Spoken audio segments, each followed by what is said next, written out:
For many of you, you probably could share more than we can, but so far we haven't had much input from you. But we're not going to let you rest. But I told Mr. Walter Glenn last night I'm going to keep on badgering folks so they will at least come through with some information, because someday, as he and I talk, all of us are not going to be here and nobody else is going to know.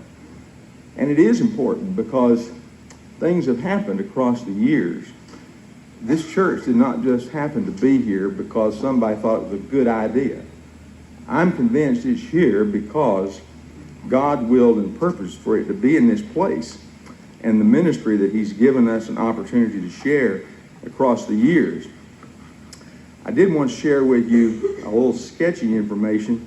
For some of you, this may be first-time stuff.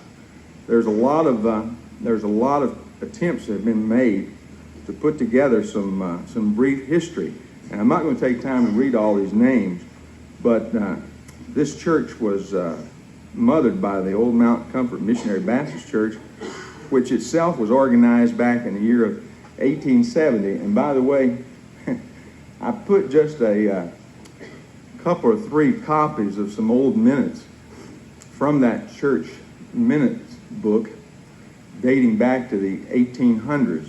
I think it was 1894, 95 maybe. I'm not going to tell you what it says. You can read it yourself. Some of those folks may be related to you, but back then they operated different than what we do.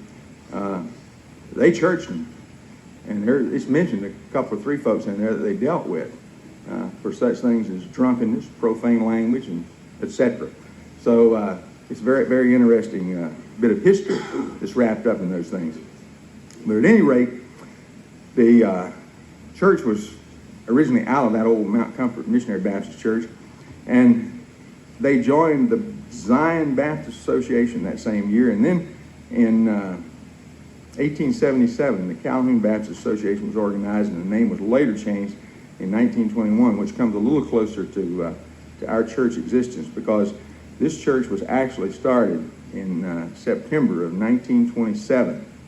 And it was that year and that day that the Mount Comfort Missionary Baptist Church voted to transfer the church to the town of Bruce.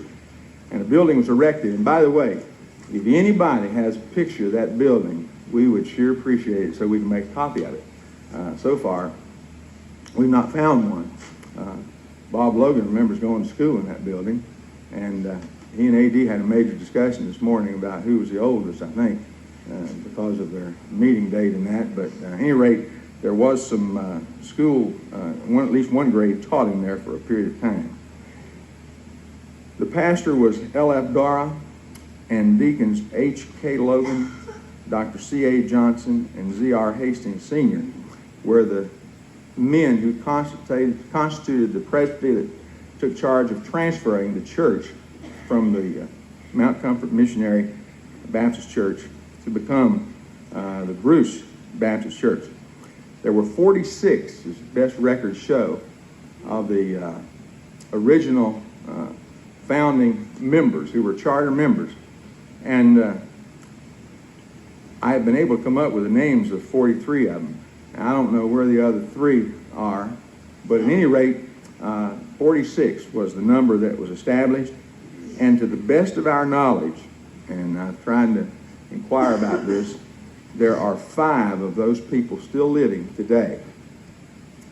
Mr. and Mrs. Lester Les Foster are 2 of them, and Mr. and Mrs. D. Snelling and Miss Ola Scoggins. And if that's not correct and anybody has any more up-to-date information, again, we would sure appreciate that, because I promise you this stuff is very sketchy, and there's very little printed information that's in the hands of the church, at least, to verify anything beyond that. The church has had 19 pastors over these years, since 1927. They started out on a much smaller scale. They were quarter-time, half-time, and then eventually went full-time. And 4 of those 19 have been interim pastors, and who served as interim in those periods back there in the early years between preachers, I have no earthly idea. And to my knowledge, there's no record to verify any of that. But basically, the men who served as interims that we have record of was David Sansing, John Alexander and Jerry Vardaman. And Dr. Vardaman was here a couple times at least, I know. Let me just share 2 or 3 things with you by way of things that have happened over the years. And I think these are important because this tells us where we've come from in the whole experience of growth.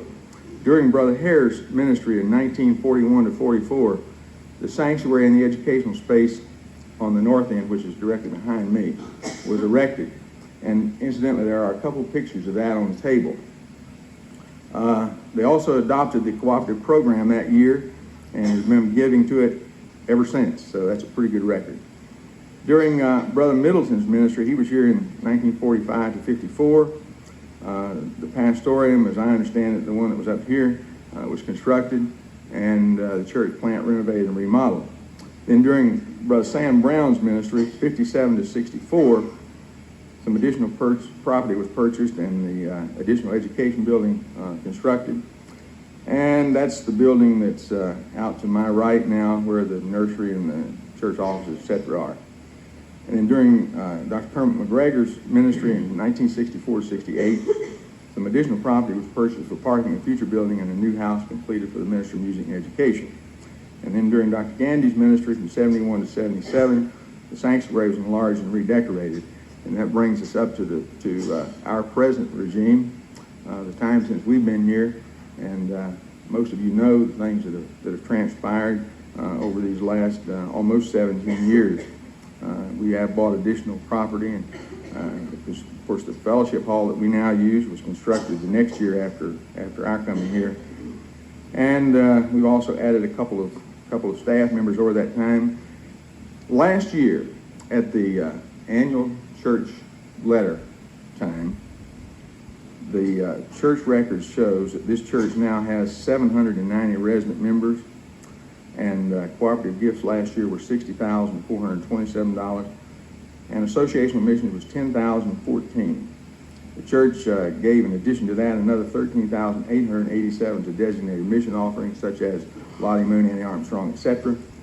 And total receipts came into the church as undesignated gifts in the amount of $397,749, and an additional $204,297 in designated. And of course, the budget for this year is $509,000 plus. The thing I want to say to us is that God has truly blessed this church family over the years. He really has.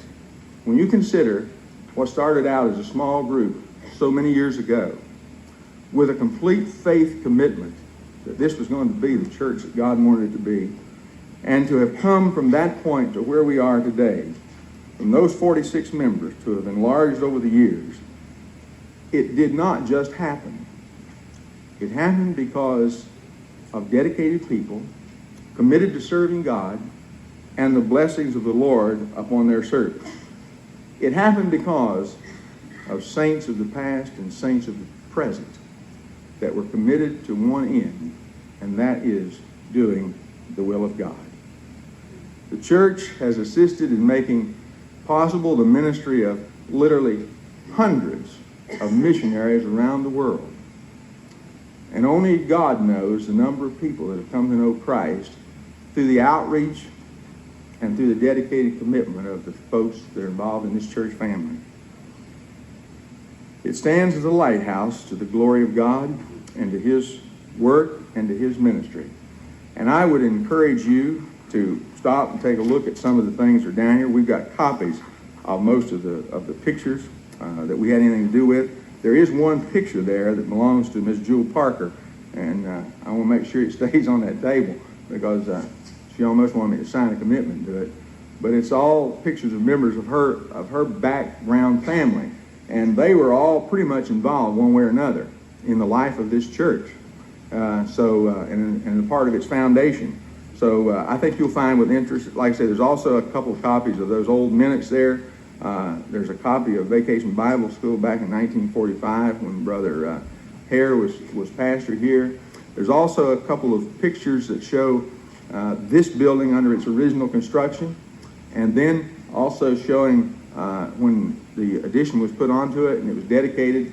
And I'm sure you'll notice with interest that those fellows like the rest of us, are not quite as young today as they were then.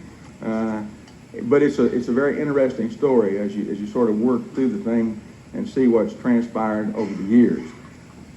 God has truly blessed and made possible some outstanding ministry, and some real saints of the Lord have passed through these portals and even gone on to glory that, who knows, may never have been possible had it not been for this family of God, that God brought into being through the inspired faith of some 46 people over 7 or 8 years ago now. What a joy and a blessing it's been. I think we ought to just pause for a moment and give thanks